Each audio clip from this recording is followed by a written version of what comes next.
Arkadaşlar merhaba. Bugün Behir'de beraber ot toplayacağız. Bir ot toplama videosu çekmek istedim. Aslında birçoğunuz biliyordur. Hani burada ot toplamanın sadece burada yapılıyor BDO'da. Ama hani bir güncel bir video olsun istedim. Nasıl ot toplanır? Gereksinimler nelerdir? Bize ne lazım olacak? Ne gibi zorluklar yaşarız? Hemen buradan ilk önce nodu göstereyim ama oyun gece olmuş karanlık. İlk önce bir şuradan. Bu arada siz de kullanabilirsiniz. Bu arada oyun gece olduğu zaman kararıyor ya. Gamayı fullleyin, uygula deyin. Biraz daha aydınlanır ortalık. Şimdi ot toplama Behir'de yapılıyor. Şurada tam Behir'in çok yakınında zaten. Behir'e geldiğiniz zaman burada bir yol ayrımı var. Yol ayrımından sağa doğru yukarıya çıkın. Çıktığınızda tam burada başlıyor bakın. Tam şurada. Şurada bakın otlar var, gördünüz mü? Şuradan başlıyoruz. Burayı topladık. Ama çapayı takalım. Çapasız toplamayacağız. Şöyle değiştirelim. Evet, çapa yaptık. Buradan böyle topluyorsunuz. Sonra buradan devam ediyorsunuz. Bakın bu ağaçtan sonra burada da var otlar. Bunları topluyorsunuz. Buradan devam. Şurada bir tane daha var. Bunu aldık. Sonra buraya geliyoruz. Buradan düz devam ediyor zaten. Şöyle baka baka gidin zaten.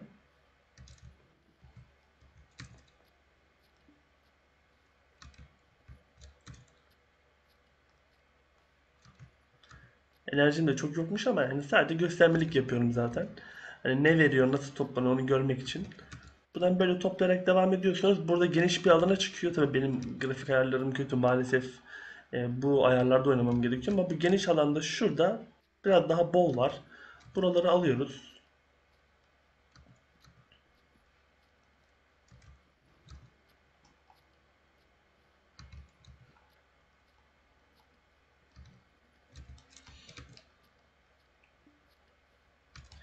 Buraları alarak devam edin.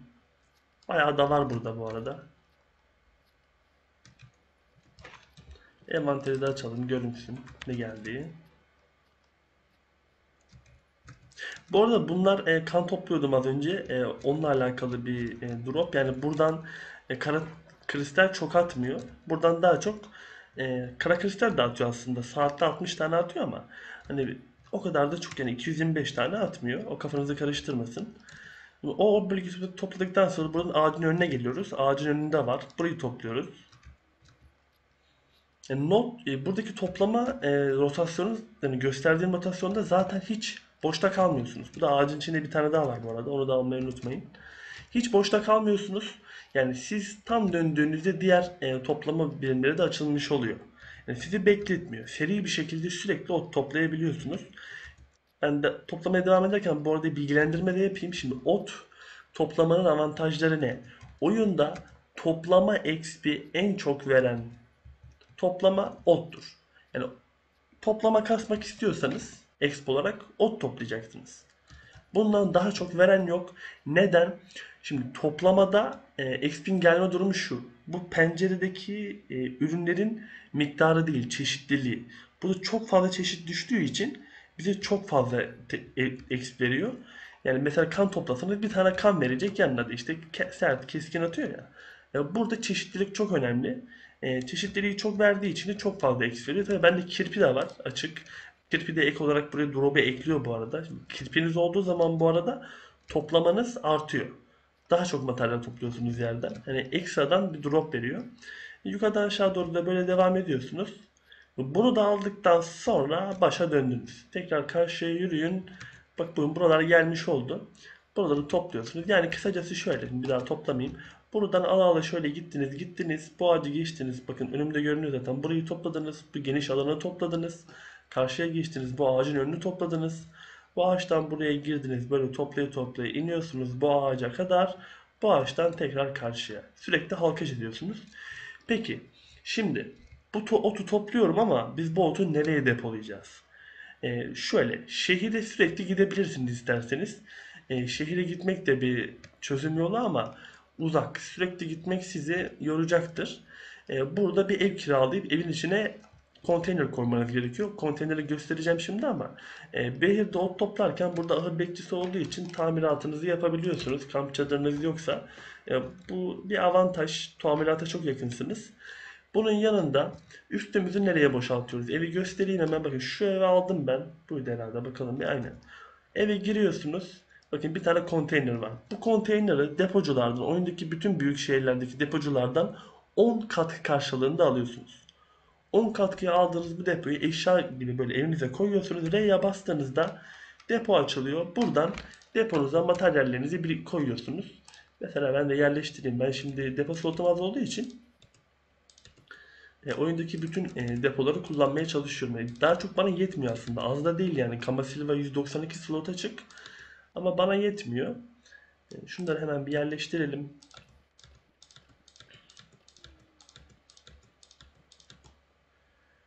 Kamasilva bakın buraya da bayağı birikmiş balıkçılık kostüm. Tanesi 1M'den doldurmuş envanteri işçi. Bunu da bir gidip boşaltayım hemen. Ortalama 100M de buradan gelmiş. Yani bu da bununla alakalı bir video attım bu arada.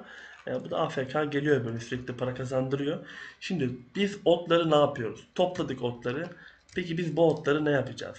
Şimdi bu topladığımız otlardan ipek palotuyla ve gün doğumu bitkisiyle cigara sarıyoruz. Şaka yaptım, cigara sarmıyoruz.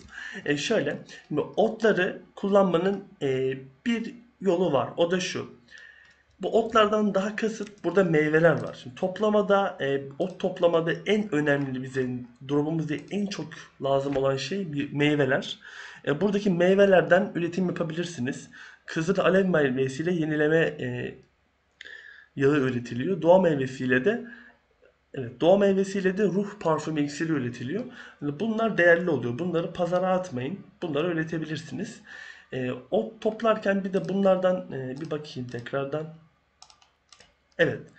Otlardan da eğer isterseniz kalıcı yaşam kaynağı üretebilirsiniz. Bununla alakalı video YouTube'da bolca var. Yani şöyle göstereyim, kalıcı yaşam kaynağı nasıl üretiliyor. Evet, çok zaten şöyle bütün o çeşitlerinden veriyor bu Behir'deki ot toplama rotasyonu. Hepsinden 50'şer tane verdiğinizde size 1 ila 4 arasında kalıcı yaşam kaynağı veriyor. Kalıcı yaşam kaynağının tanesi 50k NPC'ye satıyorsunuz. Yani bunun kullanım amacı bu. Kalıcı yaşam kaynağını 50k'ya NPC'ye satabiliyorsunuz. Bu otlardan sürekli olarak kimya yaparak kalıcı yaşam kaynağı üretebilir ve bunları NPC'ye satıp gelir elde edebilirsiniz. Çok bir geliri yok, açık konuşayım. Ben çok üretmiyorum. Ama yapılabiliyor. Otlardan genelde iksir üretiminde kullanıyoruz. Hani hangi iksiri üretecekseniz oradan avantajınız da olur. Behir'de ot toplamak çok fazla para kazandıracak bir yöntem değil. Burada ot toplamanın temel amacı şu: toplama exp. Yani bir kişi Lifestack ile başlayacaksa zaten toplama yapmak zorunda. Toplama yapılacak yani. Toplamayı da belli cap'leri geçmeden yaparsanız güzel drop alamıyorsunuz. Nasıl yani? Şöyle. Şimdi 1350'yi geçmezseniz, 1350'nin altına toplama yaparsanız, bakın benim 1545, 1350'nin altına toplama yaparsanız sizi slottan kara kristal atıyor ya, bunu 1-1 atar. 2-2 atmaz. 1350'yi geçtiğiniz zaman kara kristaller 2-2, kademrut tozları 2-2, kapraslar 2-2, keskin ve sertlerde 2-2 düşmeye başlar. Yani birinci öncelik toplama yaparken 1350'yi geçmek.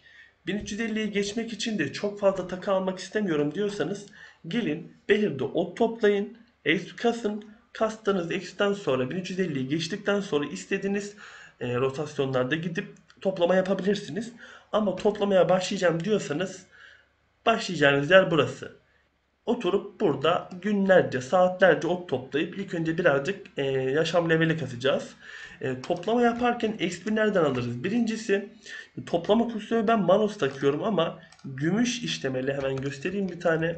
Gümüş işlemeli toplama kostümü de takabilirsiniz. Benim depomda kendim artı bastıklarımdan vardı. Artı birinde 10 toplama XP var ama bunun artı 4'ünde 25 toplama XP var. İster pazardan alın, isterseniz üretip basın. Bu başlangıçta işinizi görür. Gümüş işlemeleriyle başlayabilirsiniz. Bir de exp alabileceğiniz bir yöntem daha var, eser. Toplama yaparken zaten size toplama exp eseri veriyor. Bakın bunun toplama exp %5 var. %5 de bununla var. %10 etti. Bunun içerisine bir de Florin ışık taşı çayır, 3 tane koyuyorsunuz. Tane başı %3 exp veriyor. Bir tane de renkli ışık taşı koyunca e, set etkisi veriyor. Toplama exp 16'yı da bonus olarak alıyorsunuz. Bunu kesin yapın. Çünkü Fleury'nin ışık taşı çayır çok ucuz. Yani şu iki esterin içini tamamen doldurmak size 400-500 M'ye mal olur.